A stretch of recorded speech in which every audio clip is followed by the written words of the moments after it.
man. That just gets you so That was pumped cool. up to go to Nick in the locker room. It was really cool. Here he is. It's super cool. Cool video, cool Joey. guy.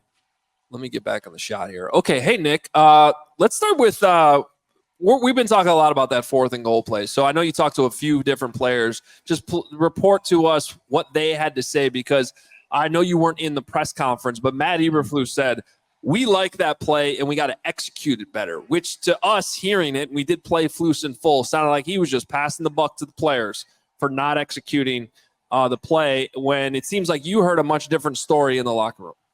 Yeah, let's start with Coleman Shelton, the center, on that play. And he was asked, what happened? What's the breakdown on that? He said, well, speed option, obviously wasn't the greatest look to run that. He was saying he was blocking, doesn't know what was happening on the outside, but we'll have to look at film.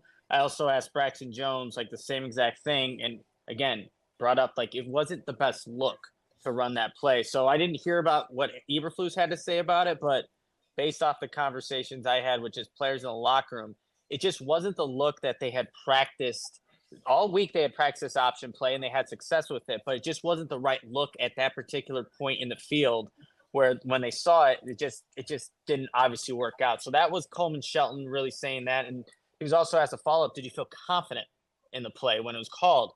He said, I couldn't tell you. When you hear a play, you focus on your responsibility. And again, the play just didn't work out. And then obviously, there's another game where the frustration in the offense, you get that close to the end zone, not being able to put it in.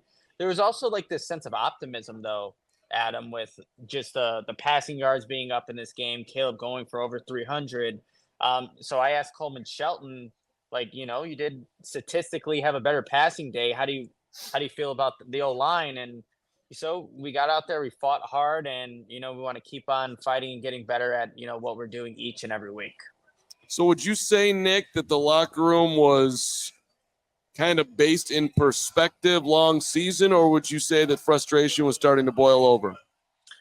So I can't say that I saw the actual frustration. I think when you asked about that 4th and 1 play at the goal line, the players were, again, like I was saying, they ran it out of a look that didn't work, but they still said they had to execute it. When I was hearing from Cole Kmet, he was saying that this was obviously the offense's best output so far. There's a lot of plays on the field. So I think right now, being that it's week 3, this offense, from the players that I heard from, are just kind of keeping it in perspective that they did get better from last week, but still there are obviously clearly a lot of things that this offense still needs to work on. Nick, they threw it 53 times today, and, I think a lot of Bears fans think that's crazy. I understand that the Colts probably stacked the box for the most part in this game when we go back and watch it and dared the Bears to throw it. Do you think, regardless of what the defense was showing, that was the right decision for the Bears to do that and get away from the run and really put a lot on Caleb Williams' plate? Well, it's the second straight week, right, where it's been a very pass-heavy type of offense when – I think the Bears wanted to try to run the football. They still weren't having much success. Even Caleb Williams was surprised that he had thrown that many times in the game. And I don't think that's a recipe for success for this team. And if you hear from Caleb, he said, whatever the game plan is, if he only throws it, 10 times and he hits 9 completions, he'll take that. But yeah, to me, just looking at how this offense is operating, that's not what you want to go moving forward. Obviously, Caleb had 2 interceptions in this game, does have a better passing output, but that just doesn't seem like the recipe for success right now. Nick, it was nice to have Cole Kmet and Rome Odunze finally get going, that connection with them and Caleb Williams. Did you get a chance to talk to any of them about kind of what was working with them today, being on the same page? Yeah, let's start with Rome Odunze. He was asked towards the end of the game, why did the offense, from the passing perspective, do better things? And one of the things that he mentions that they ran a bit of tempo, and that's going to be an asset for the offense moving forward. So he does like that. And, obviously those big connections that Rome and Caleb had were things that you can go back to, even like the first time Caleb and Rome connected in preseason. It was a very similar type of play. This time Caleb's not rolling out to his left and hitting Rome, but it was very similar. Both Caleb and Rome felt that play on that deep pass attempt. So that was one of the things that he mentioned. Cole, obviously did have a better day as a receiver, but when he was asked about his receiving output, he kind of just said it really doesn't matter if you don't get the W in the end. So it was good to see that at least that was happening in this game, because again, there were still those offensive breakdowns, but yeah, that's at least one positive that you can look at from this game. What did DeAndre Swift have to say for himself? Yeah, again, let's go back to the 4th and option, the 4th and 1 play, the option. What he said was he was just trying to get off the end. It got strung out, and that's all that happened. And then, he was also, when you watch the replay, you guys, before DeAndre even gets the ball, that play looks like it's done before he, even has a real chance. And he just said he has to make something happen there. I don't think even Barry Sanders is making something happen there based off of that look and how the blocking didn't happen there. So, he was also asked, would you like a different call in that situation? And DeAndre said it was called. Let's execute, see what I could have done differently. Again, there's nothing that DeAndre Swift could have done differently to make that play successful, because it was run out of a different look that, the Bears had anticipated. And based off of what Coleman, Shelton, Caleb Williams, and even Braxton Jones said, there is an option to check out of that.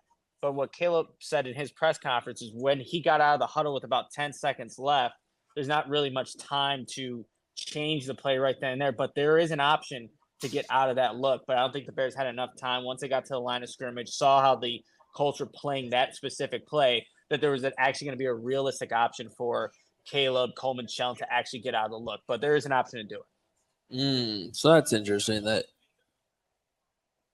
it might be why the coaching staff is defending it a little bit more, because, but again, if you're getting those calls in late and he doesn't have time to check, then you got to burn a timeout in that situation. You had 3.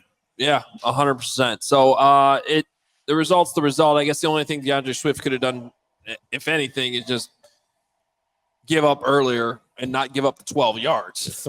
Throw it out of bounds. Yeah, throw it out of bounds or something, and then you might have had an illegal man downfield or something. But all right, Nick, did Cole bring up did he talk about the Latu sack, strip sack? Yeah, so he brought that play up when asked about his production in the passing game, what he's going to think about.